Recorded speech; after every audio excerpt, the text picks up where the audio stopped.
Hello, my name is Microsoft Sam and today I am going to be reading yet another Stomp Tokyo review. Yes, YouTubers, rather than continue letting group pickles come in here every time and change the regular voice settings just to read another obscure review from a B-movie website, Pedal69 is cutting out the middleman by having yours truly, the voice behind group pickles, take things from here, as he takes this video series in a new direction. And since the fourth wall is now a smoldering mess, let's get on with the review already. After the success of Daiei's Godzilla ripoff, Gamera, is it surprising that other studios would want to get in on the city stomping action? We've covered Giant Monster Gamera, and Neketsu's entry in the genre, Dappa, the Triphidian Monsters.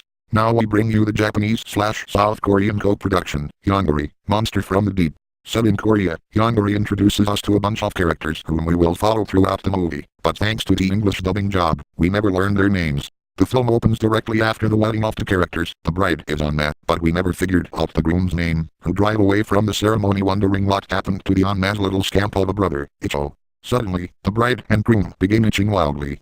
And they aren't even in bed yet. When they pull over, they find Icho at the side of the road, holding an object that looks like a flashlight. And yes, rest assured that, even though Icho is in formal wear, he is still wearing a pair of the shortest shorts technology can create.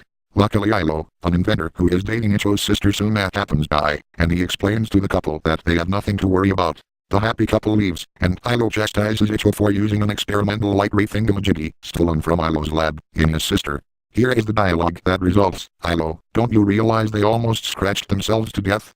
Icho, yeah, but you gotta admit it was kinda funny. Ilo, yes, Icho, I guess it was.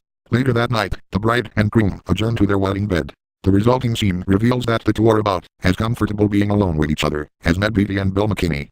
Boy, it really makes us rethink that planned purchase of a Korean mail-order bride. Fortunately for everyone involved, the wedding night ritual is interrupted by a phone call from the groom's boss. Korea's space program needs the newly married man, who is apparently Korea's only qualified astronaut, to blast off into space. The flight is a surveillance mission, and while flying over the Middle East, some sort of disturbance is spotted. We understand that this is actually supposed to be a nuclear weapons test in China, but the dubbing really confuses the issue. Soon an earthquake with a moving epicenter is heading for the city, which we assume to be Seoul. In a scene that presages a similar plot twist in Deep Impact, the first person to obtain photographic proof that a giant monster is moving underground has an inexplicable car accident. Luckily, he lives and the authorities find out that a monster is coming to eat Korea's lunch. The reptilian monster is dubbed Yongary, after a Korean legend, of course, and it emerges from the ground to begin a more traditional stomp and stumble through the Korean countryside. The might of Korea's H/O scale military is arrayed against the monster, to no avail. One would think that after the rampages of Godzilla, Gamera, and Dappa, national governments would realize the futility of tanks and such against giant monsters, but the Koreans dutifully send their miniature army against the enormous foe. Tiny, mechanized mass slaughter is the result. Scenes follow showing us the sociological impact of a giant monster attack. One group of hedonistic business types gorges themselves in a restaurant, awaiting the end. As with many Asian films of the period, kids are portrayed as being incapable of dealing with the crisis, so there are shots of dance parties and heavy drinking by teenagers who refuse to get out of the monster's path.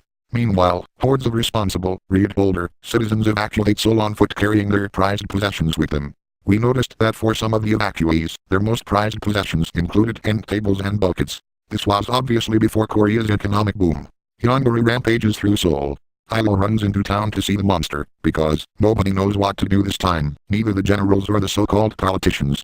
Bang, we hate it when so-called politicians take over, don't you? Where Ilo goes, Icho follows, and pretty soon Suna is running through the streets yelling, Icho, Ilo, over and over again. Suna finds a wounded Ilo, but Icho is nowhere to be found. In fact, Icho is bulking for Kenny status.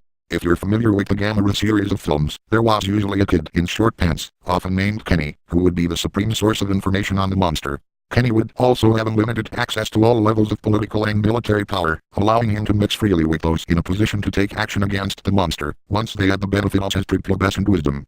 In any case, Icho follows Yongary around, and observes Yongary eating flames. Icho also sees that a certain chemical related to ammonium irritates Yongary. The next day Icho gives this information to Ilo, who prepares a helicopter loaded with the chemical he hopes will kill Yongary. That night, the military attacks Yongary with missiles, and at the same time Ilo drops the ammonium on Yongary. The monster apparently goes into a coma. But that night, Icho, afraid that he won't get a chance to be a Kenny, sneaks out and zaps Yongary with the light ray thingamajiggy. This has two effects. Yongary wakes up and begins dancing to what sounds like a Korean surf rock tune. Yes, you read that right, Yongary cuts a rug, and doggone it, if we had a server that could handle the strain, we would have a QuickTime movie of it, for you. but alas, you'll have to wait for Andrew over at badmovies.org to work his way around to this movie. The second effect of Icho's little prank with teaching Ray is that Yongary now has a beam weapon that he can shoot from his nose horn. Inconveniently placed, to be sure, but you can bet his sinuses are clear. Yongary, Monster from the Deep is quite similar to the previous year's giant monster Gamera. Both films feature monsters that emerge from the ground after a nuclear explosion, eat flame, and are susceptible to cold. Both films also feature a short swearing, tall kid who eventually shows affection for the monster, though Yongary goes the extra step of making Icho the engineer of the monster's downfall. It's a tough lesson for an 8-year-old kid to learn. Your new Kaiju friend will probably be the inadvertent cause of thousands of deaths, and so his rampage must be stopped. In other words, it's time to take all Yongary to the vet. Whatever goodwill the movie might have engendered in you thus far, it will probably destroy during the finale. Hilo finally comes up with the chemical that will put Yongary down for good, so everybody crowds into the helicopter. What a great family outing. Finding the target bathing leisurely in a river, Hilo drops the poison in the giant saurian. Yongary topples over and twitches pitifully in the river, gasping for life as his blood seeps into the river. We've long been looking for an excuse to use the term rectal bleeding in a review, and Yongary has supplied it. The film ends, as it should, with everyone standing around, looking collectively relieved. The end. Woo, it's been a long time since we've given a film the full plot synopsis treatment, but given the obvious interest we have in the subject matter, and the relative scarcity of Yongary on tape, we thought it appropriate to cover the film as a whole and give the full picture to those of you unable, or unwilling, to see it for yourselves. In the plus side, Yongary is one of the better Godzilla-inspired ripoffs. The suit has some impressive detailing, like the 4 tail spikes, and the suit looks more impressive than those that would show up in the majority of the Gamera films. While the effects are rarely very realistic, there are a lot of them, with probably more city destruction than would show up in any of the original Godzilla movies made after this point. It's also evident that the rampage scenes were shot in the context of a script, unlike some other giant monster movies we could name. Unfortunately, there are also some really embarrassing special effects. In several shots, the nozzle that allows Yongary's head to shoot flame is clearly visible. When Yongary's destructive behavior drops bricks on people, it is obvious that the bricks are showboxes that have been painted to look like bricks. And our favorite is the scene in which Yongary uses his beam weapon to cut a moving jeep in half. A fifth wheel is clearly visible beneath one of the halves, allowing it to continue rolling. Yongary's worst defense, as a monster, is his roar. It sounds like a donkey. No fooling. Yeah. And during the entire flick, the only time it changes in pitch or inflection is when Yongary finally kicks the bucket. So for the rest of the movie, it's the same can't every time. You also have to get by Icho. By the end of the movie, the Korean media is congratulating Icho for being scientific advisor to the whole country. Ugh. The kicker is that Icho isn't even a very good scientific advisor. When asked for his age, he answers, oh, about 8. Besides the fact that he woke Yongary up and then equipped him with a beam weapon. Nice move, Icho. A real scientist might have had some misgivings about their method of killing the beast. We imagine a conversation in the helicopter that might have gone something like this. Icho, you know, dropping a chemical strong enough to kill a huge animal into a river may have grave consequences to the local ecosystem. It could also get into the water table and poison wells and, in the long term, cause everything from cancer to birth defects. Hilo, shut up, kid. Maybe the standard for being a scientific advisor in Korea is pretty low, in which case we are forced to imagine another scenario. Korean Prime Minister, are you sure that's a good idea? Previous Korean scientific advisor, of course. It's a great idea. Okay, after we've loaded the uranium into the dishwasher. In general, we aren't big fans of where are they now style end credits, but this is one movie in which we could have used them.